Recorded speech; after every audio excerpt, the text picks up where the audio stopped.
সরকারি ব্রজলাল কলেজ খুলনা, স্থাপিত 1902 সাল। আমরা এখন দাঁড়িয়ে আছি ব্রজলাল কলেজের সামনে। আমরা কিছু কলিগ এসেছি এখানে ঝালমুড়ি খাওয়ার জন্য। তো বলতে হয় দীর্ঘ 2 বছরের ফসল যে আমরা অনেকদিন প্ল্যান করেছি ব্রজলাল কলেজের সামনে আমরা ঝালমুড়ি খাবো, এবং এটা হচ্ছে আবু বকর ভাইয়ের ঝালমুড়ি। এটা হচ্ছে আমাদের আবু বকর ভাই। দেখেন আমরা সমস্ত কলিগ চলে আসছি, এবং ঝালমুড়ি এতটাই টেস্টি এবং হচ্ছে মচমচে সেই ঝাল। এই যে আমাদের এক ভাই বলে সেই ঝাল, এটা হচ্ছে আমাদের আবু বকর ভাই। আবু বকর ভাই বলেন আপনার ঝালমুড়ির রহস্য বলেন, এত দূর দূরান্ত থেকে কেন?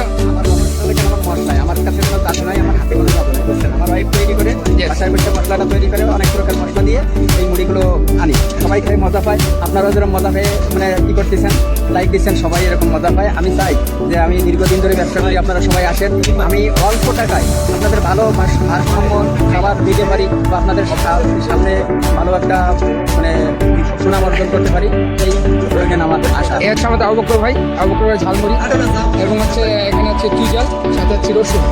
আবু বকর ভাইয়ের ঝালমুড়ির বিভিন্ন প্লেট আছে, রেগুলার তুইজাল এবং হচ্ছে রসুন দিয়ে। তো আমরা খেয়েছি, আমরা সবাই খুবই তৃপ্তি পেয়েছি। তো আপনারা যদি কেউ ব্রজলাল কলেজের সামনে আসেন অবশ্যই ঝালমুড়ি টেস্ট করে যাবেন। হ্যাঁ, আবু বকর ভাইয়ের ঝালমুড়ি। ধন্যবাদ আবু বকর ভাই, অনেক মজা লেগেছে, থ্যাংক ইউ। আমরা প্রায় 5টি মোটরসাইকেল নিয়ে এসেছি এই ঝালমুড়ি খাওয়ার জন্য। প্রায় 10 কিলোমিটার দূর থেকে এসেছি শুধু এই আবু বকর ভাইয়ের ঝালমুড়ি খাওয়ার জন্য।